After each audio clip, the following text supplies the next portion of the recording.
નમસ્કાર, આપ જોઈ રહ્યા છો વીટીવી ન્યૂઝ. આપની સાથે હું છું તોરલ. વ્યાજખોરોની વસૂલીમાં રાજ્યમાં અનેક લોકોએ પોતાની જિંદગી ખર્ચી નાખી છે.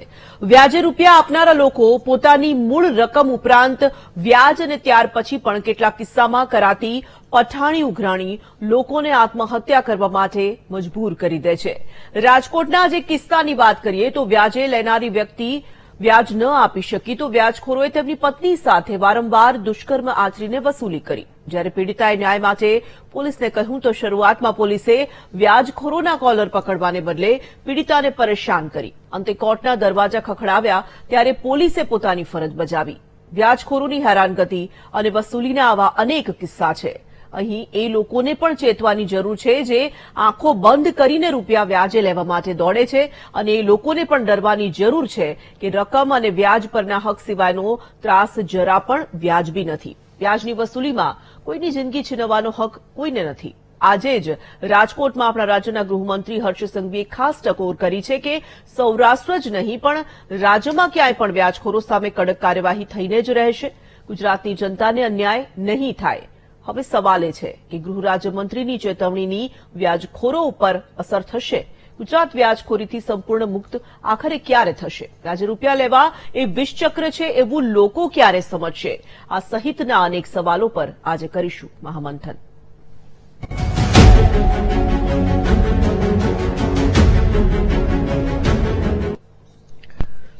વ્યાજખોરી ઉપર અંકુશ ક્યારે, આ વિષય પર આજે આપણે મહામંથનમાં ચર્ચા કરવાના છે. ગેસ્ટ પેનલ આપણી સાથે જોડાઈ ચૂકી છે. સ્વાગત કરીશું તેમનું. ભાજપમાંથી નેતા દીપકભાઈ જોશી આપણી સાથે છે.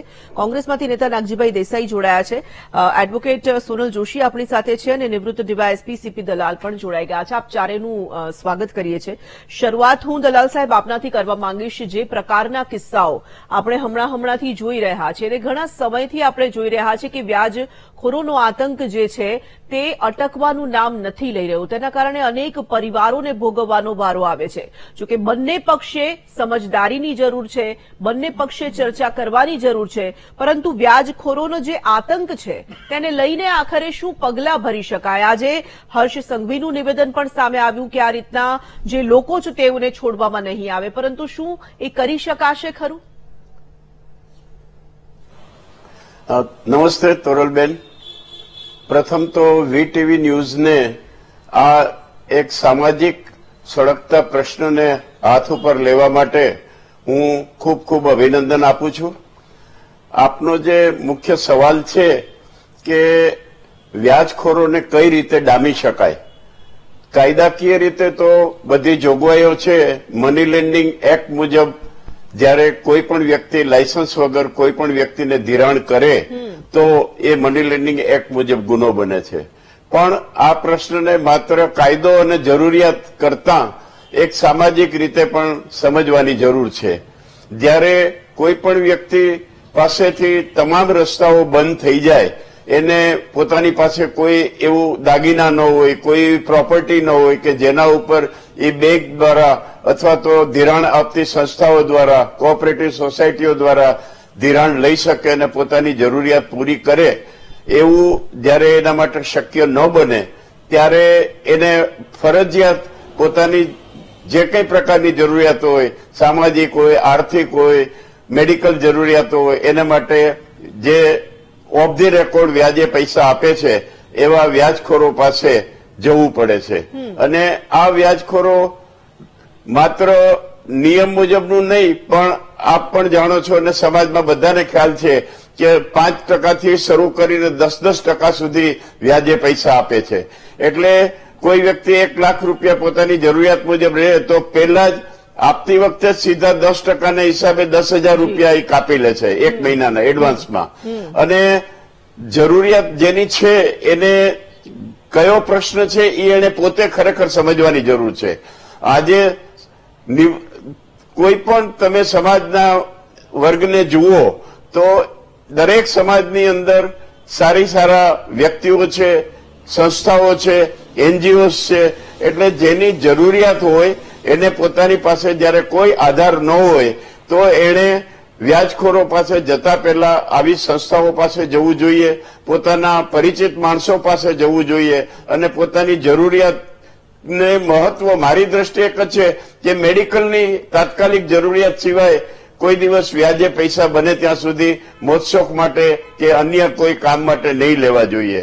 હવે છતાં આ દૂષણ વર્ષોથી આ સમાજમાં છે, એને અટકાવવા માટે કાયદાકીય રીતે ઘણી બધી વ્યવસ્થા છે, પણ પોલીસ વેરાયટી ઓફ વર્કના કારણે સંપૂર્ણ રીતે આ દૂષણને ડામવા માટે સફળ થઈ નથી. એમાં બે ત્રણ મુદ્દાઓ સમજવાની જરૂર છે કે પહેલા તો જેણે પૈસા વ્યાજે લીધા છે એ તાત્કાલિક પોતાના ઉપર જયારે વ્યાજ આપનારનું દબાણ આવે ત્યારે એ પૈસા દેવા માટે બીજી વ્યક્તિ પાસેથી વ્યાજે લે છે અને ઓલાના વ્યાજ અને રકમ ચૂકવવાના પ્રયત્ન કરે છે. એ રીતે આ વ્યાજના વિષ ચક્રમાં ફસાતો જાય છે. તો ખરેખર પોલીસે આજે હમણાં થોડો ટાઈમ પહેલા રાજકોટ શહેર પોલીસે એક નંબર બહાર પાડેલો અને જાહેરાત કરેલી કે કોઈ પણને આવા વ્યાજખોરોની હેરાનગતિ હોય તો એને આ નંબર ઉપર ફોન કરવો અથવા વોટ્સએપ કરીને માહિતી આપવી. એની માહિતી ગુપ્ત રાખવામાં આવશે અને એને પોલીસની મદદ મળશે. હવે ગમે એ કારણસર મારા જાણવા મુજબ અત્યારે આ પાછી જે એની હેલ્પલાઇન છે એ બંધ છે. તો હું તો એમ કહેવા માંગુ છું કે માત્ર રાજકોટ નહીં, ગુજરાત રાજ્યના તમામ કમિશનરેટ વિસ્તારો, તમામ જિલ્લાઓની અંદર આવી હેલ્પલાઇન હોવી જોઈએ અને જે ફસાયેલ વ્યક્તિ છે એને કોઈ પણ રીતે પોલીસ મદદરૂપ તાત્કાલિક થાય એવું એને વ્યવસ્થા થવી જોઈએ. એ જ રીતે રાજ્ય કક્ષાએ જુઓ તો સીઆઈડી ક્રાઇમ બ્રાન્ચ છે અને જે સેન્ટ્રલાઇઝ થયેલી છે રાજ્ય કક્ષાએ એવી ત્યાંથી પણ આવી એક હેલ્પલાઇન હોવી જોઈએ કે કોઈ પણ વ્યક્તિ ત્યાં એની જાણ કરી શકે અને પોલીસની મદદ મેળવી શકે. આ રીતે કાયદાકીય મદદ થઈ શકે. સાથે સાથે હું સમાજને પણ એક અપીલ કરું છું કે દરેક જ્ઞાતિમાં, દરેક કોમ્યુનિટી વાઇઝ જુઓ તો સારા માણસો પણ હોય છે જે પોતાની રીતે સક્ષમ હોય છે. તો આવા માણસોએ એનજીઓ મારફતે, પોતાના ગ્રુપ મારફતે આવા જરૂરિયાતવાળા માણસોને જરૂરી મદદ કરી અને એને આ વિષ ચક્રમાં ફસાતો બચાવવો જોઈએ. એટલે મુખ્ય રીતે આ બે મુદ્દાઓને જોવાની જરૂર છે કે વ્યાજખોરો ઉપર કડક નિયંત્રણ માટે માત્ર વાતો કરવાથી કશું થશે નહીં અને એકદમ ડ્રાસ્ટિક એક્શન લેવા પડે. આપે પણ જાણો છો, થોડો સમય પહેલા રાજકોટની અંદર જ એક વ્યાજના ચક્કરની અંદર એક સ્ત્રીનું શોષણ પણ થયું. ઘણો ટાઈમ સુધી શોષણ થયું. એ પૈસા ન ચૂકવી શક્યા એના કુટુંબના માણસો એના કારણે. એટલે આ બધા દૂષણને બંધ કરવા માટે ખરેખર ફસાયેલ વ્યક્તિએ પોતે આગળ આવવાની જરૂર છે અને પોલીસે નિષ્પક્ષતાથી એને મદદ કરવાની જરૂર છે. સાથે બીજો મુદ્દો એક એમાં અગત્યનો છે કે ઘણી વખતે તાત્કાલિક જરૂરિયાત કોઈ આપણને મિત્ર દાવે મદદ કરે તો પછી એ પૈસા નહીં દેવાની ગણતરીએ એને ફસાવાનો પણ બનાવો સમાજમાં બને છે. એટલે આ મુદ્દાને પણ ધ્યાન રાખવાની જરૂર છે. એ રીતે રાજ્ય સરકાર આવી એક સારી હેલ્પલાઇન ચાલુ કરે અને લોકોમાં વિશ્વાસ ઉભો કરવા માટે એનો બહોળો પ્રચાર થાય કે ભાઈ જે ફસાયેલ વ્યક્તિ છે એની સામે પોલીસ સામેથી જશે, એને ગુપ્ત રીતે એની વાત સમજશે, કોણ એને હેરાન કરવા માંગે છે બધી જાણી અને કાયદાકીય પગલાઓ લેતા પહેલા આ સામાજિક દૂષણને અટકાવવા માટે પોલીસ, એનજીઓ અને સામાજિક સંસ્થાઓ મદદ કરે તો આ દૂષણ ચોક્કસ રીતે અટકી શકે, કંટ્રોલ આવી શકે. એમાં કોઈ બેમત નથી. અને જેને પૈસાની જરૂરિયાત છે એને પણ સમજવાની જરૂર છે કે કયા મુદ્દાને એને અગ્રતા આપવાની જરૂર છે. કયું કામ એવું છે કે જે પૈસા વગર ચાલે એમ જ નથી. મોજશોખ માટે પણ પૈસા લેવા વાળા પડ્યા છે. તો આવા માણસોને સમજવાની જરૂર છે કે આમાંથી એને બહાર રહેવું જોઈએ. આ રીતે જો સામૂહિક રીતે આ પ્રશ્નને સમજવામાં આવે તો આ દૂષણને રોકી ચોક્કસ શકાય, અટકાવી પણ શકાય. અને આ એક જાગૃતિ લાવવાની જરૂર છે અને વિશ્વાસ ઉભો કરવાની જરૂર છે કે જે વિશ્વાસ રાજ્ય સરકારની પોલીસ ડિપાર્ટમેન્ટ જ ઉભો કરી શકે. એ સિવાય જે રાજકીય ક્ષેત્રમાં પડેલા માણસો છે એમણે પણ આની જાહેરાત પોતાની રીતની લોકોને અવેરનેસ લાવવાની જરૂર છે. બિલકુલ, એટલે આ આ બધું collective કાર્યવાહી efforts થાય ની તો વાત ચોક્કસ છે. થઈ શકે. આખી વાત એવું મારું દલાલ સાહેબ માનવું તમે છે. જે રીતે કહી રહ્યા છો કે બધાએ પોતાનો થોડો જે રોલ છે તે નિભાવવો પડશે અને એક્ટિવલી નિભાવવો પડશે તો કદાચ આ દૂષણને આપણે અટકાવી શકીએ. સોનલબેન, જે મુદ્દા પર આપણે આજે ખાસ કરીને વાત કરવી છે, જે તમે પણ ટીવી સ્ક્રીન પર અત્યારે જોઈ રહ્યા હશો, એક બાદ એક ઘટનાઓનો જે ઉલ્લેખ કરવામાં આવ્યો છે, ક્યાં કોઈકે ઝેરી દવા પી લીધી, કોઈકે પરિવાર સાથે આપઘાત કરી લીધા, કોઈ ઘર છોડીને ચાલ્યા ગયા, કોઈ પતિએ વ્યાજે પૈસા લીધા, પૈસા નથી આપી શક્યા તો પત્નીનું દૂષણ અને શોષણ કરવામાં આવ્યું, જે આ દુષ્કર્મ વારંવાર કરવામાં આવ્યું. આ પ્રકારની જયારે ઘટનાઓ સાંભળીએ ત્યારે આપણને સવાલ ચોક્કસ થાય છે કે આ વ્યાજખોરોનો જે ત્રાસ છે, જે આતંક છે, તે હવે દિવસે ને દિવસે વધતો જઈ રહ્યો છે. પહેલા ડરાવા ધમકાવા સુધીની વાત સીમિત હતી, હવે તો આજે પાર કરી ચૂક્યું છે દૂષણ. તેને કેવી રીતે રોકી શકાય? જે લોકો વ્યાજે પૈસા લે છે તેમના પ્રશ્નો અને વ્યાજ આપ્યા પછી પણ એમાંથી નથી નીકળી શકતા એ પ્રશ્નોમાંથી કેવી રીતે બચી શકે, સાથે સાથે વ્યાજખોરોનો જે આતંક છે તેને લઈને શું પગલાં ભરી શકાય? આમાં એવું છે તોરલ કે ઘણી બધી વસ્તુઓ છે. માત્ર ને માત્ર એવું નથી કે લોકોના ઘરમાં કોઈ કેન્સર થયું છે અથવા તો કોઈની છોકરી લગ્ન કરાવવાના છે, પણ સામાજિક રીતે પણ અને મોજશોખ માટે પણ વ્યાજે પૈસા લેવા માટેનો ક્યાંક ને ક્યાંક જવાબદાર સામાજિક રીતે પ્રેશર પણ બહુ હોય છે. લોકો પાસે એવી દેખાદેખીના લીધે મોંઘીદાટ લગ્ન કરાવવા અથવા તો કોઈ પણ, મારી પાસે એવા ઘણા કિસ્સા છે કે જે કદાચ ખૂબ જ આગળ પડતા જાહેર જીવનમાં હોય ને એમનો જ દીકરો હતો કે જેને કદાચ સવારે 5 લાખ રૂપિયા વ્યાજે લીધા અને સાંજે એવું કીધું કે સવારે મને 5 આપો, સાંજે હું તમને 6 કરીને આપીશ, અને આવી રીતે એને નાના કરતા 1.5 કરોડનું દેવું કરી નાખ્યું. અને ત્યારબાદ એ હાયોબુઝા બાઇક અને હાર્લી ડેવિડસન ને આવી બધી બાઇક્સ લાવ્યો હતો. પોતાના પિતાને ખબર જ નથી કે આવી પરિસ્થિતિનું નિર્માણ થયું છે. ક્યાંક ને ક્યાંક આમાં પેરેન્ટિંગ પણ આવે છે. લગ્ન કરાવવા માટે અમારા હોલમાં લગ્ન, મારી દીકરીને આટલા તોલા સોનું આપવું પડશે, મારે આટલો જમણવાર કરવો પડશે, આવા કપડાં જોઈશે, ડિઝાઇનર, આ દરેક વસ્તુમાં વ્યાજે લેવા માટે ક્યાંક ને ક્યાંક ડાયરેક્ટલી ઇનડાયરેક્ટલી પ્રેરાઈએ છે. કોરોના પછી અથવા તો લોકોએ સારી રીતે સંતોષકારક જિંદગી કેવી રીતે જીવાય એ બહુ મહત્વની વસ્તુ છે. લોકો દારૂ માટે, જુગાર માટે, ક્રિકેટના સટ્ટા માટે, બિંગ અ લોયર, મારી પાસે દરેક કિસ્સા આવતા હોય છે કે પોતે પોતાના પત્નીના દાગીના પોતાની ઘરમાં ચોરી કરીને ગીરવે મૂકી આવતા હોય છે. અને ખરેખર આ મની લોન્ડરિંગ એક્ટ છે જે તોરલ એ 2011માં લાવવામાં આવ્યો છે, એ હેઠળ ક્યારે પણ વાર્ષિક 18% થી 21% સુધીનું વ્યાજ, વાર્ષિકની વાત છે, તમે વસૂલી ન શકો. પરંતુ અહીંયા તો રોજના 10% 20% લેખે વ્યાજ લેવાય છે, ક્રિકેટના સટ્ટામાં લેવાય છે. અને આવા તમને કદાચ દરેક 4 રસ્તા ઉપર એકાદ વ્યક્તિ મળી જશે. ક્રિકેટ જયારે આઈપીએલ રમાવાની હોય ત્યારે કેટલા પરિવારો બરબાદ થાય છે અને વ્યાજોમાં મોંઘીદાટ ગાડીઓ હોય છે એ ગીરવે મૂકી દેતા હોય છે કે તમને 10% વ્યાજ આપીશું પણ છતાં બી તમારે એક વસ્તુ જોઈએ છે તો ગીરવે તમે ગાડી લઈ લો. આવા કેટલાય કિસ્સા મળે છે. ક્યાંક ને ક્યાંક એવું કહી શકાય તોરલ કે પોલીસે આજે જેમ રીતે ભાટિયા સાહેબે વાત કરી છે કે ભાઈ એમને એક્શન લીધા છે, પરંતુ એવું કહેવા માંગીશ કે બહુ સ્ટ્રિક્ટ રહેવાની જરૂર છે. અને ક્યાંક ને ક્યાંક આવા કૂટણખાણા, ઇવન પ્રોસ્ટિટ્યુશન પણ ચાલી રહ્યું છે. લોકો વ્યાજે પૈસા લઈને પોતાની શારીરિક ભૂખ મિટાવવા પણ જાય છે, લોકો જુગાર રમવા પણ જાય છે, આવા જુગારના અડ્ડા પણ છે, લોકો દારૂ પણ પીવે છે છડે ચોક. તો આના માટે એક્શન લેવા જરૂરી છે. જેટલા લોકો છે અત્યારે જે પ્રમાણે એક્શન લીધા છે ભાટિયા સાહેબ, એવું કોન્સ્ટન્ટ એક આખી મોક ડ્રીલ કોન્સ્ટન્ટ ચલાવવામાં આવે કે કઈ જગ્યા ઉપર છે. લોકો ઇવન હું તો એવું માનું કે હવે પ્રાઇવસી જેવું કંઈ રહ્યું નથી. વોટ્સઅપ ઉપર કેટલા તોરલ મેસેજીસ હોય છે, તમે કેમ નથી આપ્યું, શું નથી આપ્યું, વ્યાજ ક્યાંય નથી. કેટલા લોકો ભાગીને ક્યાંના ક્યાં સુધી આવતા હોય છે. હવે આ બેનનું જે શોષણ થયું છે એની વાત કરીએ તો પહેલા તો કમ્પ્લેન નોંધાવવામાં આટલી બધી વાર થઈ અને એ વ્યક્તિએ પોતે રોજના 1500 લેખે ડાયરીનો એક તો ડાયરી, તમે કદાચ ડાયરી એટલી બધી પ્રખ્યાત છે દરેક વસ્તુમાં. પ્રોપર્ટી લો છો તોય ડાયરી, વ્યાજ છે તો બી ડાયરી, રોજનો હપ્તો હોય. આ જે ડાયરી પ્રથા છે જ્યાં સુધી બંધ નહીં થાય ત્યાં સુધી જે આપણે ટેક્સ પે કરીએ છીએ, આપણા પૈસા ખરેખર આપણે ટેક્સ પેયર છે, જે લોકો ટેક્સ નથી ભરતા એ આ ડાયરીથી પોતાનો ધંધો ચલાવે છે. એટલે ઘણા બધા ચેન્જીસ અને રિવોલ્યુશનરી ચેન્જીસની જરૂર છે. એવું જો કરવામાં આવે, આ લોકોને ખરેખર આ પોલીસે પણ ઇનિશિયેટિવ લીધું છે દરેક રાજ્યમાં, ઇવન આખા ભારત દેશની અંદર દરેક જગ્યાએ, ઇવન બધા મુખ્યમંત્રી સેન્સિટિવ છે, બધા લોકો ઇનિશિયેટિવ લઈ રહ્યા છે. આવું ન થવું જોઈએ. આજે પણ આ ઇનિશિયેટિવ લેવાયું છે, પરંતુ વ્યાજખોરોના ચંગુલમાંથી આખા ઘર તોરલ પડાઈ લે છે, આખા ઘર. અને કેટલા મોટા લોકો ઇન્વોલ્વ હોય. લાઈક તમને આપણે એજ મેટરની અંદર આપણે વીટીવીએ પણ સપોર્ટ કરેલો કે એક ફેમિલીનું જે સાથે 7-8 કરોડનો બંગલો હતો 3 જણાને વેચી માર્યો હતો એક વ્યાજના ચંગલમાં.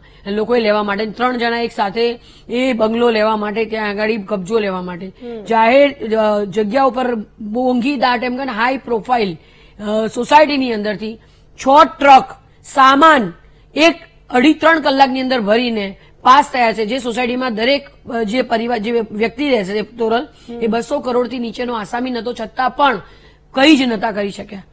આવી પરિસ્થિતિમાં આપણે સ્ટે લીધો અને એ અનફોર્ચ્યુનેટલી એ ત્રણેયની સામે એક્શન્સ લીધા અને આપણે જીત્યા અને આપણે એમને હેલ્પ કરી. પરંતુ આવી ઘટનાઓ વ્યાજખોરોના લીધે અને ગુંડાઓ હાયર કરવામાં આવે છે અને ગુંડાઓ તમારા ત્યાં આવીને બેસે છે અને કદાચ આગળ હું વધુ વાત કરીશ ક્રેડિટ કાર્ડના બિલને લઈને લોન બાબતની અંદર બી કેવી ગુંડાગીરી કરવામાં આવે છે વ્યાજ વસૂલવા માટે એની આપણે આગળ ચર્ચા કરીશું. બિલકુલ બિલકુલ.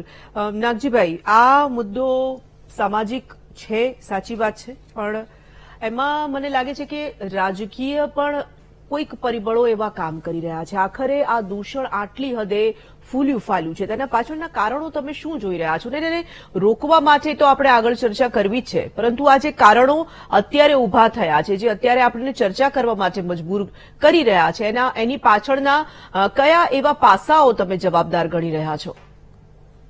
એ મુદ્દો ખરેખર સામાજિક છે, સારો છે, પબ્લિક પર્સન છે, પણ હું માનું છું ત્યાં સુધી કાયદામાં જોગવાઈમાં ફેરફાર લાવવાની બહુ જરૂર છે. એક પણ દાખલો એવો નથી કે વ્યાજે આપેલા વ્યક્તિને સજા થઈ હોય. મારા ધ્યાન ઉપર નથી આવી, કદાચ અપવાદરૂપ ક્યાંય બન્યું, પણ હજી સુધી કોઈ ગુના નોંધાયા છે, પુરવાર નથી થતા. એટલા માટે કાયદામાં જોગવાઈમાં ફેરબદલ જરૂરી છે. જે વ્યાજે વ્યક્તિ આપે છે એ કોરા ચેક લઈ લે છે, રકમ નથી લખતા, કારણ કે પેલાને મજબૂરી હોય છે, નાના માણસને પૈસા, કોઈ સામાજિક પ્રસંગ હોય, મરણ હોય, બીજું કાંઈક હોય. સારી બાબતની વાત છે, બેને વાત કરી, એ નબળી વાતને આપણે સાઈડમાં મૂકીએ, પણ ખરેખર વ્યવહારિક માણસ હોય, એના ઘરમાં કોઈ પ્રસંગ અથવા મરણ હોય તો સ્વાભાવિક છે એ માણસ ચેક કોરા આપી દેતો હોય છે. અને સામેવાળો અસામાજિક તત્વ જ કહેવાય જે આવી દશામાં પણ એના ચેક લઈ લેતો હોય. હું સારા વ્યક્તિઓ છે કે સારા વ્યાજખોરો જે કહેવાય કે જે નોર્મલ વ્યાજે બેંકો આપે છે એની ટીકા હું નથી કરતો. એ વ્યવહારિક અમુક હોય છે કે જે આપણને પોસાતું હોય છે, પણ અસામાજિક તત્વો આખા જેમ સોનલબેને કીધી એ વસ્તુને હું સમર્થન આપું છું કે એ આખો વર્ગ અલગ છે. હવે એ જ કોરા ચેક લઈ લીધા, 2-5 વર્ષે એ કોરા ચેકના ડરના કારણે પેલો ભરાઈને પડ્યો હોય છે. કેમ કે જો એ ચેક રિટર્ન કરે ને એમાં રકમ લખે 5, 10, 15 લાખ રૂપિયા, લીધા હોય 50,000 રૂપિયા, એટલે પેલો પોલીસમાં ફરિયાદ આપવા જતો નથી. જો એ ફરિયાદ આપે પણ તો ઓલાના વ્યાજે આપેલા પુરવાર થાય નહીં. એ મૌખિક વાત છે કે મેં સોનલબેનના પૈસા હાથમાં આપ્યા કે તોરલબેનને, એ પુરવાર ન થાય કોર્ટમાં. પણ 135 મુજબ જે ચેકો કોરા છે રિટર્ન કરાવે પેલી વ્યક્તિ કે મેં આને 5 લાખ રૂપિયા આપ્યા હતા, મને આપતો નથી, મેં આના પ્રસંગમાં આપ્યા હતા, વારંવાર ધક્કા ખાધા છે, એવા 5 લાખનો ચેક ભરેલે 138 મુજબ એને જોગવાઈ પ્રમાણે સજા આવે. કોને? વ્યાજે લેનારને. આ બધા કારણના લીધે વ્યાજ એ લેનાર વ્યક્તિ, ભોગ બનનાર વ્યક્તિ ક્યારે ન્યાય મેળવી શકતો નથી.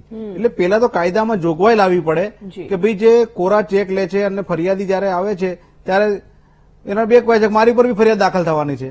જેને વ્યાજે લીધા છે ફરિયાદ કરવા પોલીસ સ્ટેશન જાય, પણ કાયદો દલાલ સાહેબ જાણે છે કે ઓલાની પણ ફરિયાદ કોર્ટમાં દાખલ થાય. કોની? વ્યાજે આપનારની, કારણ કે એને પાસે ચેક છે અને પેલો એટલા માટે ચેક આપી દે છે કારણ કે એને મજબૂરી છે. આ બધા માટે હું માનું છું તોરલબેન કે કાયદામાં જોગવાઈમાં ફેરફાર કરીને આ દૂષણ દાબી શકાય.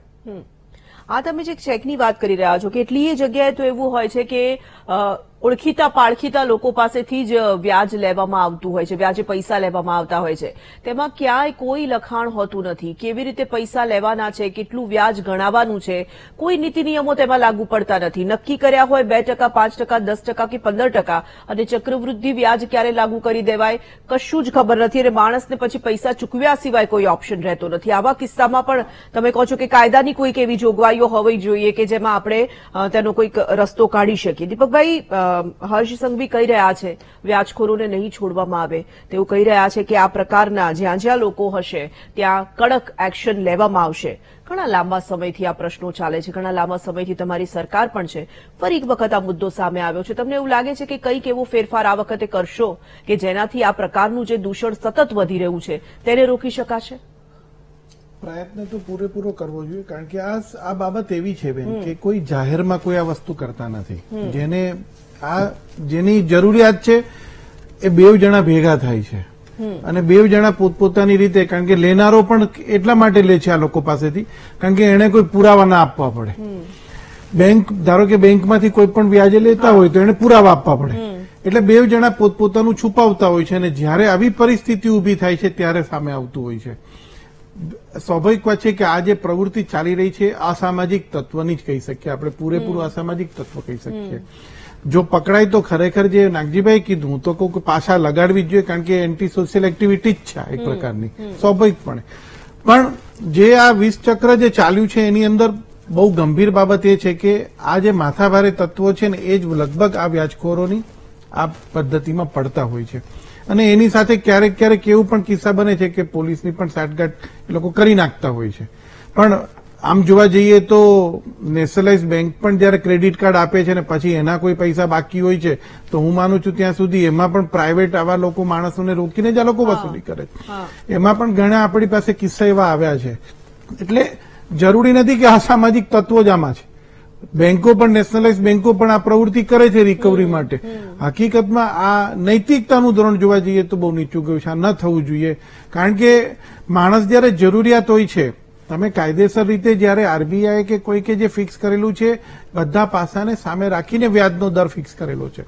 જયારે આ લોકો 18% ઉપર 21% ઉપર જે પર્સન્ટેજીસની તમે વાત જ ન કરો, એટલા પર્સન્ટેજીસ, અને માણસ એને એ જ 20 ચક્રમાં ફસાતો હોય અને છેલ્લે ના આપે તો એની સાથે મારકૂટ થાય, એના ફેમિલીને પણ દબાણ આપતા હોય છે. આ બધી વસ્તુ થઈ 100% જે રાજ્યના મંત્રીશ્રીએ જે કીધું છે હર્ષભાઈએ, બહુ સાચી વાત છે. આમાં કોઈ પણ પ્રકારનું બાંધછોડ ન થઈ શકે. આવા વ્યક્તિઓને હંમેશા સજા થવી જોઈએ, પકડવા પણ જોઈએ.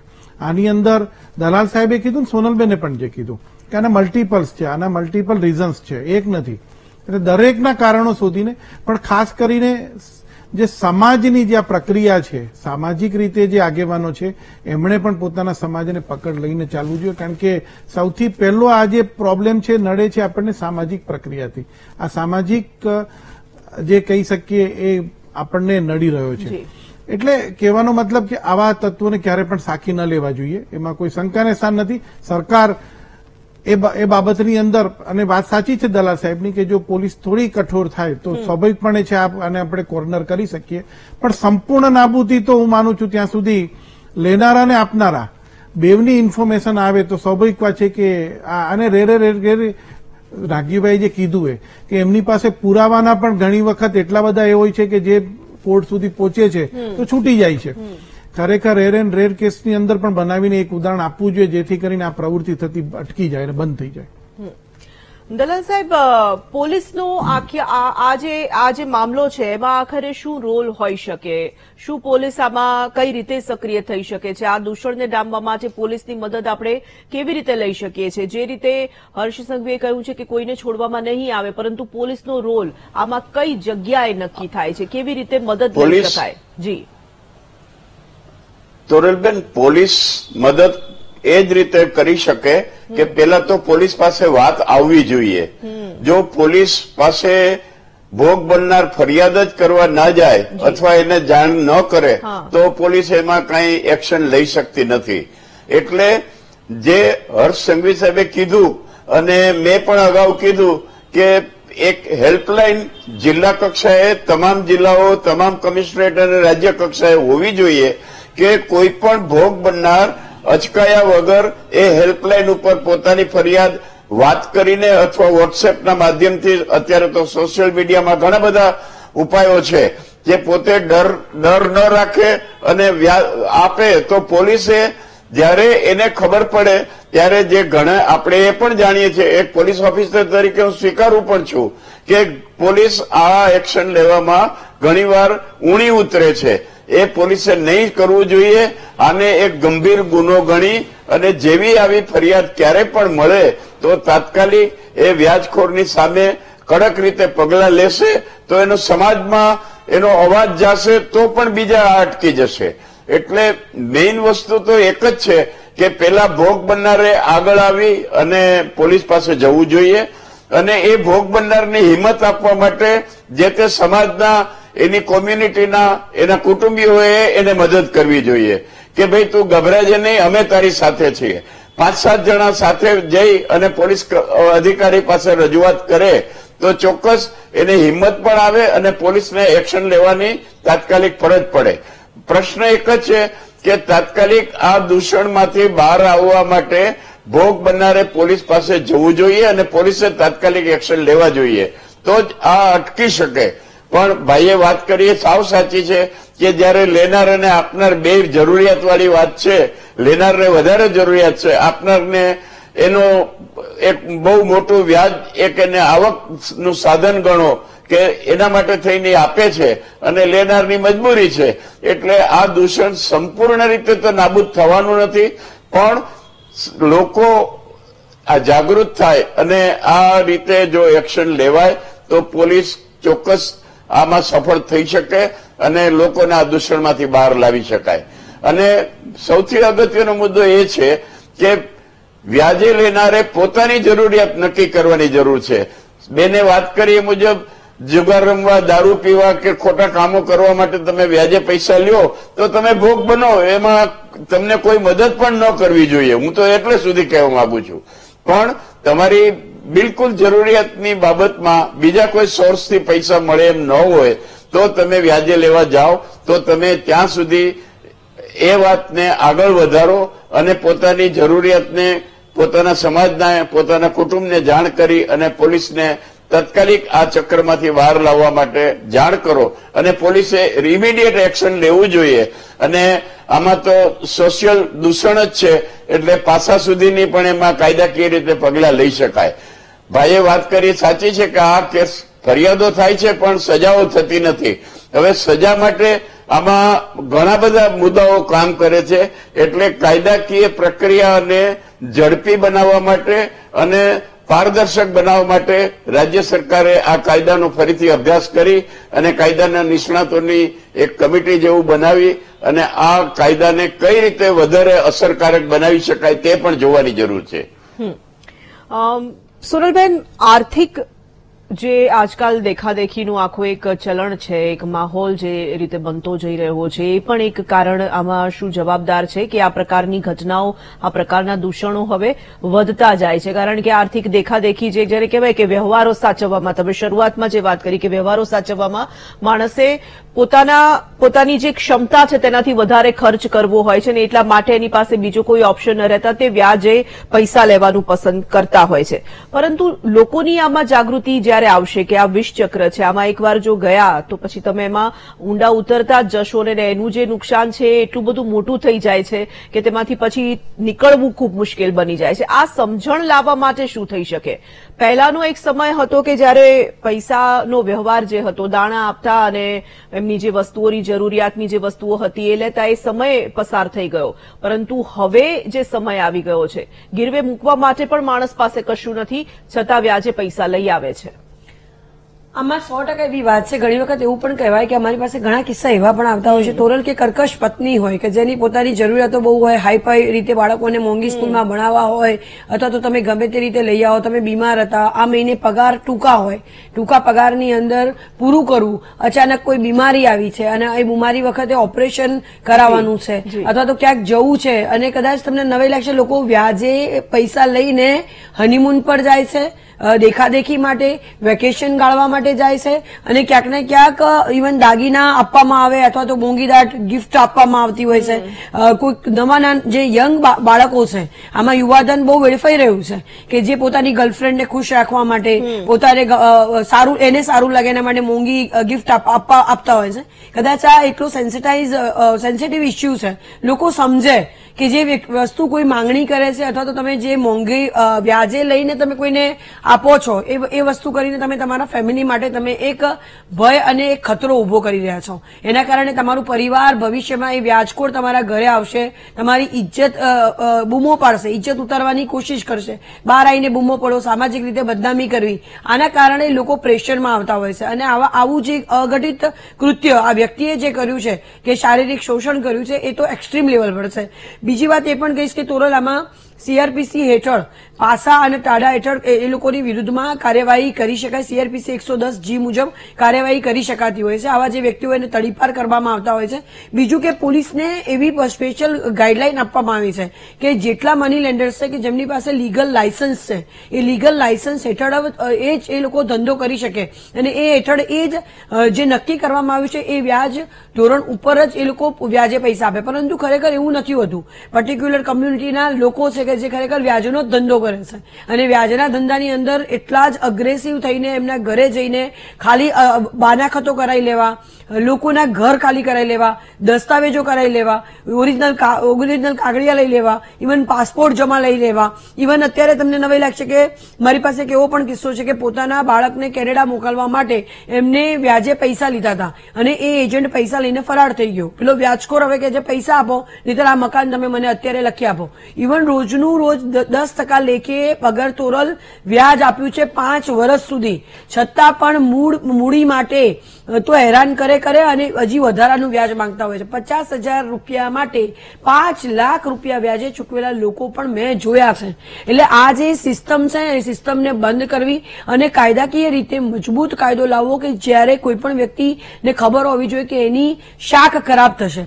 તોરલ ફોરેનની અંદર બહુ પર્ટિક્યુલર છે કે નાની પણ કમ્પ્લેન થાય ને તો એમને બહુ ત્યાં આગળ સામાજિક મેળાવડા નથી કે સામાજિક ધોરણે ઇજ્જત જશે, પરંતુ પોલીસ કેસ હશે તો કેટલો પ્રોબ્લેમ થશે એની બીકના મારે કોઈ પણ ખોટું કામ કરતા નથી. એના માટે સેન્સિટાઇઝેશન હોવું જરૂરી છે, લોકોએ સમજવાની જરૂર છે અને આવા કોઈ પણ કામ કરતું હોય તો પોલીસે એકદમ સ્ટ્રિક્ટ રીતે કામ કરવાની જરૂર છે. જે ભાઈએ હમણાં વાત કરી કે 138 100% વાત કરીશ કે કોરા ચેકો ક્યારે કોઈને આપવા નહીં અને કોરા ચેકો તમે આપો છો તો એ તમારો બચાવ તમારે કરવાનો કે અગર મારી પાસેથી કોઈ કોરા ચેકો સાઇન કરીને લઈ જાય છે, તમે જેટલા પૈસા વ્યાજે આપો છો એટલા જ અગર તમે કોઈની પાસેથી ઉછીના લો છો તો એ રકમ તમારા હાથે લખો અને હાથે સિગ્નેચર કરો, તારીખ, ટાઈમ બધું જે લખવાનું હોય કે એના ઉપર જે વ્યક્તિને આપો છો એનું નામ સુધી લખો.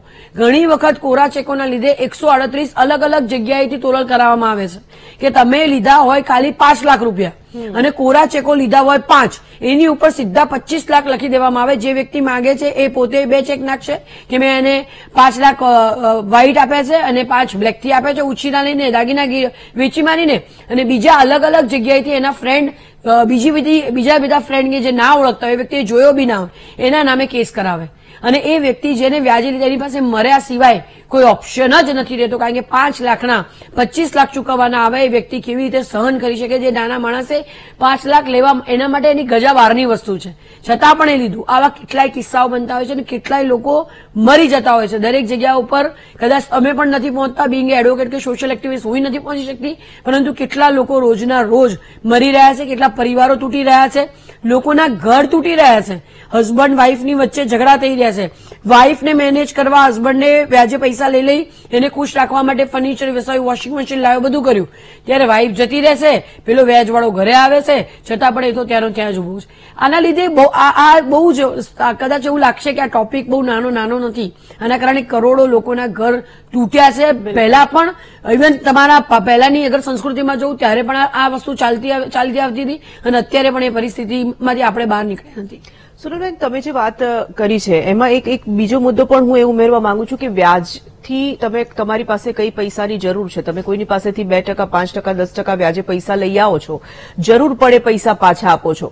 કેટલાક લોકો એવા પણ હોય છે કે તેમની પાસે થોડી બચત ભેગી થાય છે, બેંકમાં પૈસા મૂકીશું તો વધારે આપણને વ્યાજ નહીં મળે, એનો જે ઇન્ટરેસ્ટ છે એ વધારે સારું નહીં મળે, એટલે એવા કેટલાક ઓળખીતા પાળખીતા લોકોને તેઓ વ્યાજે પૈસા આપી દેતા હોય છે, જેમાં 2% કે 3% કે 4%નું વ્યાજ એમને મળે, દર મહિને એક નાની આવક ઉભી થશે એમ વિચારીને જયારે આપતા હોય છે. એ માત્ર બોલાચાલીનો વ્યવહાર હોય છે, તેમાં જો છેતરપિંડી થાય છે તો પછી શું થઈ શકે? આખરે એમાં પણ એવું જ હોય છે તોરલ કે ક્યાંક ને ક્યાંક એ લોકો પણ શેના માટે અગર લોભ રાખે છે. તમને ખબર છે કે બેંકમાં ઊંચા પર્સન્ટેજ મળે છે એના પર ટેક્સ, તમે તમારા કન્ટ્રીમાં તમે ટેક્સ કેમ ભરવા નથી માંગતા? તમે શેના માટે તમે એ પૈસા પાછા રોકડ ઉપાડશે? લોકો પેન્શન આવ્યું છે, લોકોના રિટાયર થયામાં કોઈ ઇન્કમ આવી છે. હું એક્ઝામ્પલ આપીશ કે હમણાં એક વ્યક્તિ હતા જે ક્લાસ 2 ઓફિસર હતા, એ રિટાયર થયા પછી 50 લાખ રૂપિયા એમને આવ્યા. એ 50 લાખ રૂપિયા એમને બેંકમાં એફડી કરાય. બેંકમાં એવો નિયમ છે કે ભાઈ બેંકની અંદર તમારી એફડી 50 લાખની હશે કે કરોડની હશે, પરંતુ તમે જે વીમા મુજબ તમને 1 લાખ જ પરત મળશે. એટલે હવે લોકો બેંક ઉપર ભરોસો નથી મૂકતા તોરલ. એટલે હવે શું કરે છે, કેશ ઉપાડી લેશે, કેશ ઉપાડી અને પછી અલગ અલગ લોકોને આપે છે. અને આવા પર્ટિક્યુલર પાછી આખી ગેંગ હોય છે. એ ગેંગ ખૂબ જ ધ્યાન રાખતી હોય છે કે આ ભાઈ રિટાયર્ડ થવાનો છે અને પૈસા આવવાના છે, એટલે એ એના મહિના પહેલા એના ઘરે જવાનું ચાલુ કરી દે કે તમને હું 10% આપીશ કે 5% આપીશ કે 3% આપીશ. એ વ્યક્તિને વિશ્વાસમાં લેતા હોય છે. આ પ્લીઝ અત્યારે જેટલા લોકો જોવો છે ધ્યાનથી જોજો, ક્યારે પણ કોઈ પણ વ્યક્તિને વ્યાજે પૈસા, આપણા પોતાના પૈસા ક્યારે પણ આપવા નહીં. આવી બચતો હેઠળ લોકો ઇવન બરબાદ થઈ ગયા. આપણે એક બેંકનો પણ કિસ્સો જોયો તો તોરલ, કે લોકોના બેંકમાં પૈસા હતા અને કેટલા લોકો મર્યા છે. એટલે તમે તમારા પૈસાને સારી રીતે ઇન્વેસ્ટ કરી શકો છો. ગવર્મેન્ટની કેટલી બધી સ્કીમો છે જેને ડેટ ફંડ કહેવાય છે, મ્યુચ્યુઅલ ફંડ છે કે જેમાં ઇન્વેસ્ટ કરો તમે. ઇવન સિસ્ટમેટિક ઇન્વેસ્ટ પ્લાન પણ હોય છે. તમે એવરી મંથ તમને વ્યાજ કરતા પણ વધારે, જે બેંકના એફડી વ્યાજ કરતા પણ વધારે તમને ઇન્કમ જનરેટ થતી હોય છે. આ બધું ધ્યાનમાં રાખો. કોઈ પણ લેભાગુ વ્યક્તિને, જે વ્યક્તિ તમને ખાલી ચેક આપે છે, એ વ્યક્તિ ચેક આપે છે પણ એના અનસફિશિયન્ટ ફંડના શેરા સાથે પાછું આવશે. કાં તો જયારે તમને ચેક આપે છે એ માણસ જે તમારા પૈસા લઈ જાય છે, તમે સમજો, આ હું એવા વ્યક્તિની વાત કરું જે તોરલે વાત કરી છે કે હું રિટાયર થઈ છું, કે મારી પાસે 50 લાખ છે, હું તમને આપું છું, સામે હું મારી સિક્યુરિટી માટે ચેક લઉં છું, પરંતુ એ ચેકના એકાઉન્ટ જ એ લેભાગુએ બંધ કરી દીધા હોય. હમણાં જ એક શાહપુરનો કિસ્સો છે કે દાદાના 3 લાખ રૂપિયા એક લીધા છે, એ વ્યક્તિ સાંભળવા જ તૈયાર નથી. એ શાહપુરથી ચાલતા ચાલતા ચેક મળવા આવેલા કે આની અંદર શું થઈ શકે. એને પ્રોમિસરી નોટ ઉપર સિગ્નેચર તમે ન કરાવી શકો. તમારે આવી રીતે મહેરબાની કરીને જે શરાફી પેઢી છે એ જ વ્યાજે આપી શકે. તમે મહેરબાની કરીને આવો કોઈ પણ ગુનો કરો છો કે તમે કોઈની પાસેથી વ્યાજ મેળવવાની આશાએ તમે પૈસા આપો છો તો તમે પોતે પણ ગુનેગાર છો. અને ઘણી વખત ઇવન સંબંધમાં બી 2% અથવા તો 1% વ્યાજે પણ તમે આવા પૈસા આપશો તો તમારા પૈસા ડૂબશે, કારણ કે એની કોઈ સિક્યોરિટી નથી. એટલે પહેલા તો ઇનલીગલી પૈસા લેવા કે આપવા આ બંને ગુનો છે અને આની હેઠળ તમારા પૈસા જવાનું અથવા તો જીવ જવાનું જોખમ રહેલું છે. એટલે મહેરબાની કરીને ક્યારે પણ કોઈની સાથે આવો નાણાકીય વ્યવહાર નહીં કરવો. ઘણી ગવર્મેન્ટની સ્કીમો છે, તમને બેંકમાં અલગ અલગ નામે, તમે તમારા પરિવારના નામે અલગ અલગ રીતે રૂપિયા મૂકી શકો છો. અને ઘણી બધી બીજી બધી સ્કીમ્સ છે, ડેટ ફંડ ને એ બધું તમે કદાચ સર્ચ કરશો તો તમને બધી ઇન્ફોર્મેશન મળશે. તમે ઇન્વેસ્ટમેન્ટ મેનેજર પાસે જાઓ, પરંતુ આવા કોઈ લેભાગુ પાસે નહીં જતા, તમારા પૈસા ડૂબશે. હું જે તોરલે કીધું એવા ઘણા કિસ્સા મારી પાસે છે. એ ગુજરાત એગ્રોના બહુ જ સિનિયર ઓફિસર હતા, ક્લાસ 1 ઓફિસર કહી શકાય. એમના 1.5 કરોડ લઈ અને એક વ્યક્તિ જતો રહ્યો છે કે મારે ટેન્ડર પાસ થવાનું છે, મારે 151 લાખનો ચેક આવવાનો છે. સાંભળજો તોરલ, અને હજી પણ એ વ્યક્તિ જેલમાં ગયો અને એની ઉપર અત્યારે પણ અહીંયા અમદાવાદમાં કેસ ચાલી રહ્યા છે. નાગજીભાઈ, જે મુદ્દાઓ, જે કિસ્સાઓ સુરુલબેન પણ કહી રહ્યા છે, હવે આખરે આ જે વાત છે સમાજના જે આવા લોકો છે, આ સામાજિક તત્વો જ કહી શકાય, જે ખૂબ સારા દેખાતા હોય પરંતુ અસામાજિક તત્વો જેવું જ કામ કરી રહ્યા છે. તેઓને શોધવા કેવી રીતે, તેમને ડામવા માટે શું કરી શકાય, રાજકીય પીઠબળ શું તેઓને હોય છે, પોલીસનો તેઓને સપોર્ટ હોય છે, આખરે શું હોય છે કે જેના કારણે તે લોકોને કોઈ પ્રકારનો ડર નથી અને આ પ્રકારની વૃત્તિઓ જે છે તે અટકતી જ નથી. આના માટે શું આખરે પગલા, શું આકરા પગલા શું હોઈ શકે? જો હું તો રાજકીય પીઠબળને એટલા માટે નકારીશ કે કોંગ્રેસ હોય કે ભાજપ હોય બીજી કોઈ પાર્ટી હોય, કેમ કે આમાં રાજકીય પાર્ટીઓ આવા નુસંસોને ક્યારે સહકાર ના આપે. પણ દલાલ સાહેબની વાતમાં હું એટલે સુર પુરાવું છું જી કે નુસંસને નાબૂદ કરવું અશક્ય છે. અને શક્ય ત્યારે જ બને કે તમારે કાયદામાં જોગવાઈ લાવો, જે મેં અગાઉ કીધું એમ. જે વ્યાજે લેનાર વ્યક્તિ છે ને એ મજબૂરી હોય છે, અને દીકરી એનો દીકરો ફેમિલી તકલીફમાં હોય છે, ત્યારે એ બચારો વ્યાજે લેવા જતો હોય છે. એને આપણે જે ડિબેટ કરીએ છીએ ને, આપણે ચારે જમીનથી જોડાયેલા વ્યક્તિઓ છે, આપણે નીચેનું બધું જ્ઞાન ધરાઈએ છીએ. કોઈને શોખ નથી હોતો કે મારે વ્યાજે પૈસા લેવા જવું, પણ એ એનું ફેમિલીને ક્યાંક તકલીફમાંથી બહાર કાઢવા માટે આ પૈસા અહીંથી આવશે, હું આને પાછા આપી દઈશ, આ દ્રષ્ટિથી ક્યાંકથી વ્યાજે લઈ આવતો હોય છે. જેની જોડે વ્યાજે લેવા જાય છે ને એ ક્યારે આરોપી નહીં બને આ કાયદાની અંદર, ક્યારેય નહીં બને આરોપી. એ આરોપી લેનારો જ બનશે, કેમ કે ઓલાને સામાજિક પ્રસંગ ઘરે આવ્યો છે, કાં તો મમ્મી પપ્પાનું અવસાન છે, બીમાર છે, દાખલ છે, દીકરા દીકરીના લગ્ન કરવા છે, એ એના મગજમાં રહેશે. આપણી ડિબેટ જોતો હશે માણસ, જે પણ તકલીફમાં હશે, પણ તોય જીત તો પેલાની જ થશે. કોની? વ્યાજે આપનારની. કેમ? પેલો એની જમીનનો 7/12 લખાઈ લેશે, બાનાખત કરાવી લેશે, એના કોરા ચેક લઈ લેશે, પેલો લખી આપશે, કેમ કે એને એની દીકરી જવાન થઈ છે, દીકરો જવાન છે, મમ્મી પપ્પા બીમાર છે, આ એના ધ્યાનમાં આવશે. એને જમીન ભૂલી જશે કે માનવતા એવી છે, આપણા લાગણી હોય આપણા પરિવારની, એના કારણે પેલો કુંડાળામાં આવી જાય છે પેલા અસામાજિક તત્વના. અસામાજિક તત્વ એને એવી રીતે કાયદાની ભાષામાં લઈ લે છે કે પોલીસ સ્ટેશન જાય ને તો પણ પોલીસ જાણે છે, અને હું પણ ઘણા સમાધાનોમાં ગયેલો છું, મારા જાહેર આપ બધા પણ ગયા હશો. આપણે જાણીએ છીએ કે વ્યાજે લેનાર વ્યક્તિ નિર્દોષ છે, આપનાર ગુનેગાર છે, પણ આપણે એમ જ કહેશું ભાઈ મરવા દે ને, તકલીફમાં છે, જતું કરો ને, વિનંતી માનો ને, અમે કગરીએ છીએ, આગેવાન છે, આમ કહીને રસ્તો કાઢવો પડે. કેમ આ ના કાઢીએ તો કાયદાની ભાષામાં પેલા પાસે જમીનનો સાતબાર છે, દસ્તાવેજ છે, કોરા ચેક છે, એ કોર્ટમાં અરજી કરે એટલે જે વ્યાજે લેનાર વ્યક્તિ જેલમાં જાય. બિલકુલ, એટલે આ પ્રકારની જે સમસ્યાઓ છે તે બિલકુલ કાયદામાં ફેરફાર, અને મને લાગે છે કે એ નહીં થાય ત્યાં સુધી આ પ્રકારનું જે દૂષણ છે તેને નહીં ડામી શકાય. આ મુદ્દા પર હજી આગળ પણ કેટલાક સવાલો છે, તેના જવાબ મેળવવાનો પ્રયાસ કરીશું. જોડાયેલા રહેજો અમારી સાથે.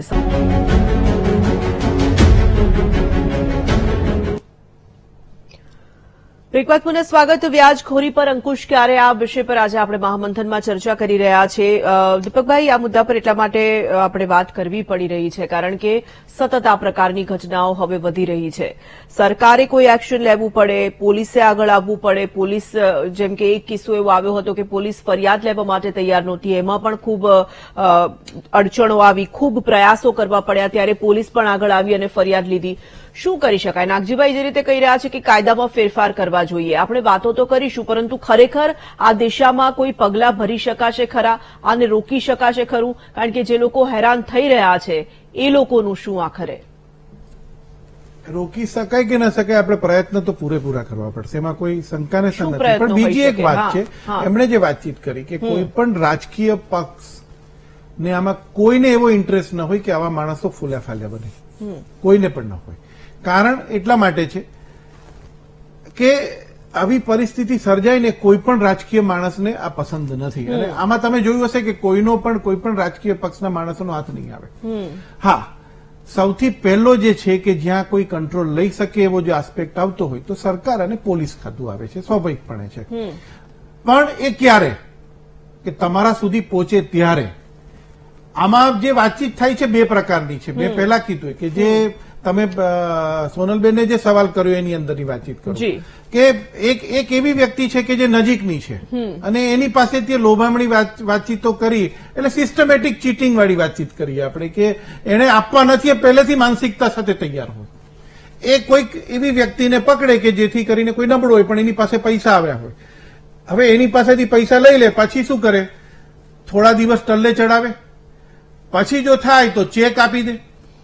ચેકમાં પણ એને ખબર છે કે ક્લિયર કટ એ લોકોને 45 દિવસનો ટાઈમ એમને પણ મળે છે, પણ એને 45 દિવસમાં પણ નથી આપવા. કેસ કરે, પછી કોર્ટની અંદર સમાધાન કરે, આ બધી બાબતો એ જોતા હોય છે. અત્યારે જોવા જઈએ તો 33 લાખ જે કેસ છે આખા ભારતની અંદર પેન્ડિંગ છે. અને એના કરતા પણ હું એક આંકડો મેં લીધો કે છેલ્લા 6 મહિનાની 5 મહિનાની જે વાતચીત કરીએ આપણે તો 7,37,124 કેસ બન્યા છે. તમે જુઓ કેટલી સ્પીડી છે આ બધી વસ્તુ બને. બીજી એક એ છે કે જે આપણે જે અત્યારે જે બતાવી રહ્યા છે કિસ્સાઓ બધા નાની નાની વ્યક્તિઓ છે કે એને બિચારાને નથી કોઈ કાયદાનું જ્ઞાન કે નથી એને કોઈ પ્રોટેક્શન. એને તો માત્ર એક જ વસ્તુ છે જે નાગજીભાઈ કીધું કે મારી જરૂરિયાત છે, બસ મારે પછી જે ભોગવવું પડશે પછી ભોગવવું પડશે. અત્યારે તું મને ભાઈ પૈસા આપ. પછીની જે પરિસ્થિતિ આવે છે એ આવીને ઉભી રહી જાય છે. એના માટે હું એવું માનું છું કે જે સોનલબેને જે નોલેજ આપ્યું કે જે છે બહુ સાચી વાત છે. અને દલાલ સાહેબે જે કીધું કે આ મુહિમ સામાજિક જે છે એનજીઓએ ઉપાડવી પડશે, સરકારે પણ કેવી પડશે, અને આપણા જેવી વ્યક્તિઓ છે જયારે લોયર્સ છે બધા છે એ લોકોએ પણ એને પ્રોટેક્શન આપવું પડશે. પીઠબળ આપીશું તો જ થશે. કારણ કે કાયદેસર જો જોવા જઈએ તો એક પણ રૂપિયો વ્યાજ લેવાને લાયક એ લોકો હકદાર નથી. આ બહુ સ્પષ્ટ છે. ભલે તમે લીધું ત્યારે તમે એને જે કઈ કમિટમેન્ટ થયા હોય એને તમને આપ્યું ત્યારે કોઈ પણ કમિટમેન્ટ થયા હોય, તમારો કોન્શિયસ બાઇટ થતો હોય કે મેં પૈસા લીધા છે, મારે આપવા જોઈએ અને મેં કીધું છે પ્રમાણે. પણ એક વાત છે, એક પણ રૂપિયો એ વગર લાયસન્સ, જેની પાસે લાયસન્સ ન હોય તો એક પણ રૂપિયો લઈ શકે નહીં. આ બહુ સ્પષ્ટ છે. તરત એ પોલીસને કે અને બહુ સ્વાભાવિક વાત છે કે જ્યાં અમુક જે છે સીઆઈડી ક્રાઇમમાં એમાં જ્યાં કહેતા હોય છે ત્યાં કોન્ફિડન્શિયલ રાખતા પણ હોય છે, એવું નથી. પણ પોલીસ જ્યાં ગુપ્તતા રાખે અથવા તો જે સાહેબે વાતચીત કરી કે પહેલો આસ્પેક્ટ એ છે કે હેલ્પલાઇન વાળો, જો એ થાય તો હું માનું છું ત્યાં સુધી લગભગ આપણે રિઝલ્ટ સુધી પહોંચી શકીએ. કારણ કે જયારે એક એવો સ્ટેજ આવે છે કે લોકોને અકળામણ થાય છે અને પછી કોઈ રસ્તો નથી દેખાતો ત્યારે સુસાઇડ ઉપર જતા હોય છે. તો એની પહેલાનો જે એક વચ્ચે છે આ હેલ્પલાઇન વાળો છે કે મને આ એક પ્રયત્ન તો કરવા દો, છેલ્લે ક્યાંક હું બચી શકું. અને આ લોકો પણ બહુ સિસ્ટમેટિક છે, એ લોકોને ખબર પડે કે કોઈક માથા ભારે છે અથવા કઈ કમ્પ્લેન કરી છે અથવા તો એના ઉપર કઈ આવશે તો એને છોડી દેતા હોય છે, હું તમને કહું. પણ એટલું એક બે વાર દબાણ કરતા હોય છે અને પછી જો ન થાય તો એના ઉપર પૂરેપૂરું દબાણ એના વ્યક્તિ ઉપર પણ કરે છે, એના પરિવાર ઉપર પણ કરે છે, ઇવન મારવા સુધીના એ લોકો આવી જતા હોય છે. અને જે નાગજીભાઈ કીધું હું બહુ સ્પષ્ટ કહું છું કે કાયદા તો છે જ, ઓલરેડી પાસા તમે લગાડો તો ક્લિયર કટ છે, એમાં સજા થાય છે. સવાલ ક્યાં છે કે પોલીસ સુધી આવવું જોઈએ, ઓથોરિટી સુધી કોઈ પણ વસ્તુની ફરિયાદ નહીં આવે ત્યાં સુધી તમે કઈ વસ્તુ નથી કરી શકવાના, સ્વાભાવિક વાત. દલાલ સાહેબ, આ દૂષણ જે દિવસે દિવસે વધી રહ્યું છે, સતત આ પ્રશ્નો વધી રહ્યા છે, એની પાછળના સામાજિક કારણો તમે શું જોઈ રહ્યા છો? અને ફરીથી હું એ જ વાત કરીશ કે એના ઉકેલ શું હોઈ શકે, એને અટકાવવા માટે આપણે શું કરી શકીએ આખરે?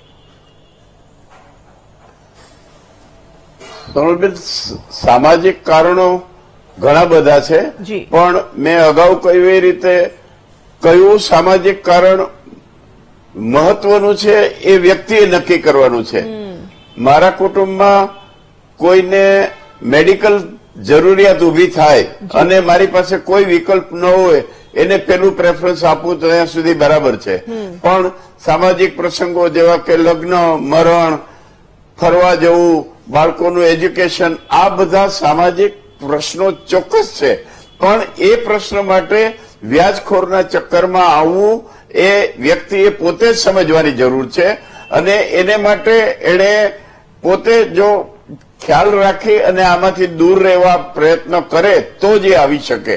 અને બીજું, એડવોકેટ બેને જે વાત કરી એ બહુ મહત્વની છે કે ઘણી વખતે જયારે નિવૃત્ત થનાર વ્યક્તિ પાસે પૈસા આવે તો વ્યાજની લાલચના કારણે એ બીજે કોઈ રોકાણ બેંકમાં હવે એફડીમાં તો 5.5 થી 6%, સિનિયર સિટીઝનને 6.5% વ્યાજ મળે છે.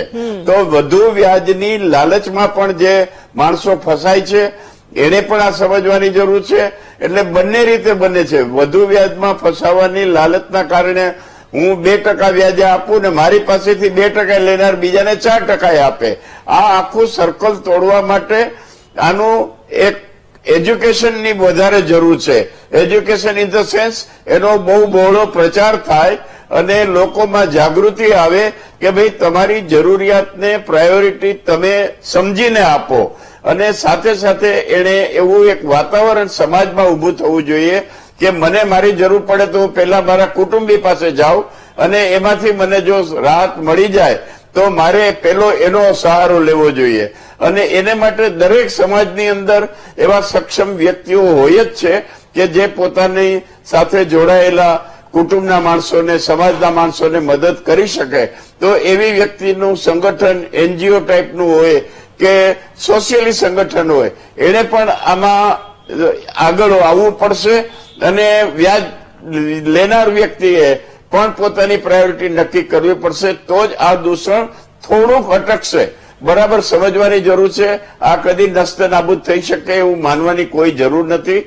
કારણ કે ક્યારે ક્યાં જરૂરિયાત છે એ તો કોઈ નક્કી કરતું નથી. પ્રાયોરિટી અને સમાજની એકબીજાની હૂંફ અને એ થાય અને પછી જયારે પોલીસ પાસે આવે તો પોલીસે ડ્રાસ્ટિક એક્શન ચોક્કસ લેવું જોઈએ. કાયદાની મર્યાદામાં તો પોલીસે કામ કરવું જ જોઈએ, પણ સમાજમાં એનો પડઘો આવે એવો કડક એક્શન લેવાય કાયદેસર રીતે તો એની આખી સમાજમાં અસર પડશે. અને તો જ આ દૂષણ થોડું ઘણું પણ નાબૂદ થઈ શકશે. સુરલબેન, એવા કોઈ કિસ્સા છે ખરા જે રીતે દલાલ સાહેબે કીધું કે કોઈક એવો દાખલો બેસાડીએ એ પ્રકારની સજા થઈ હોય, કંઈક એવા પગલાં ભર્યા હોય જેના કારણે બીજા લોકો આવું કરતા પહેલા વિચાર કરે? શું એવું અત્યાર સુધી કંઈ થયું છે ખરું? એવું કોઈ દાખલા રૂપ આપણે સજા કોઈને અપાવી શક્યા છીએ? તમે કહ્યું કે ઘણા બધા લોકો તમારી પાસે આવે છે જેને તમે બચાવવા માટેનો પૂરો પ્રયાસ કરો છો. બની શકે કે તેમનું જીવન બચી જાય, છેલ્લું પગલું ભરતા કદાચ તેઓ અટકી જાય અને તેમના પૈસા કદાચ ક્યાંક ફસાયા છે અથવા એમના ક્યાંકથી આપવાના છે એમાંથી તેઓ બચી જાય, પરંતુ જે સામેવાળા અસામાજિક તત્વો છે એમની સામે કોઈ પગલાં ભરાયા હોય એવું કોઈ ઉદાહરણ છે ખરું? ઘણા તોરલ, ઘણા 420, 406 હેઠળ પણ એમને ફરક પડે છે ખરો? ના, ફરક પડે. લોકો ડરતા હોય છે, લાગે છે તમને, અને ડરે છે જયારે આ લોકો ભલે દાદાગીરી કરતા હોય. હું તો તમારા માધ્યમથી આજે લોકોને એકદમ જાગૃત જ કરીશ કે જે તમને ધમકીઓ આપે છે, વોટ્સઅપ કોલિંગ પર કહેશે કે ભાઈ કેમ વ્યાજ નથી આવ્યું, આ નથી, બીક લાગતી જ હોય છે. એટલે તમારે બહુ ટેન્શન નહીં કરવા. વોટ્સઅપ કોલમાં ઇન્ટરનેટ નથી, નોર્મલ કોલમાં કરકે એટલે રેકોર્ડિંગ આવે તમારાની અંદર. આવા કેટલાય છે કે જેની વિરુદ્ધમાં પગલા લેવાયા છે. ઇવન એની પર ટાડા પાસા કરવામાં આવી છે, તડીપાર કરવામાં આવ્યા છે, પોલીસે પણ એક્શન લીધા છે. આવા ઘણા કિસ્સા છે. એવું નથી કે કાયદો 2011માં બનાવવા માટે જ એના માટે આવ્યો હતો. હા, જરા સ્ટ્રિક્ટલી પાલન થવું, લોકો ફરિયાદ કરવા નથી જતા કારણ કે એમને બીક લાગતી હોય છે. અને આ જે વ્યાજે રૂપિયા આપવાવાળા વ્યક્તિઓ હોય છે એ થોડા ગુંડા તત્વો સ્વરૂપના લોકો હોય છે. ગમે ત્યારે કોઈના ઘરમાં ઘૂસી જાય, ટીવી ઉઠાઈ લાવે, એમનું વ્હીકલ ઉઠાઈ લાવે, ટુ વ્હીલર હોય તો ટુ વ્હીલર, ગાડી હોય તો ગાડીની ચાવી લઈ લે, ચલ ભાઈ તારું વ્યાજ નથી આવ્યું, ગાડી મૂકી દે. આવા કેટલાય કિસ્સા છે. અને કદાચ હું તમને અત્યારે એવું કહીશ કે ચાંદલોડિયાનો એક વ્યક્તિ, શહેરનું નામ નહીં અપાય, એ વ્યક્તિ જે રાજસ્થાનથી જે લોકો મિસ્ત્રી કામ કરવા આવે છે એ લોકોનું જીવવું હરામ કરેલું છે.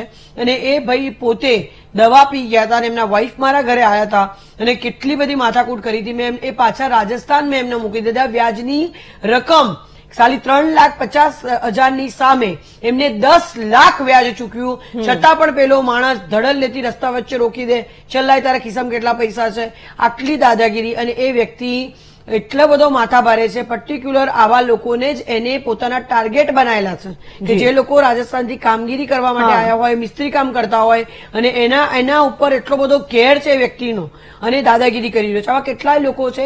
અનફોર્ચ્યુનેટલી તોરલ ફરિયાદ નથી કરતા, પણ ફરિયાદ નથી કરતા તો શું પોલીસે એ સેન્સ ના લેવી જોઈએ કે કયા એરિયામાં શું થાય છે?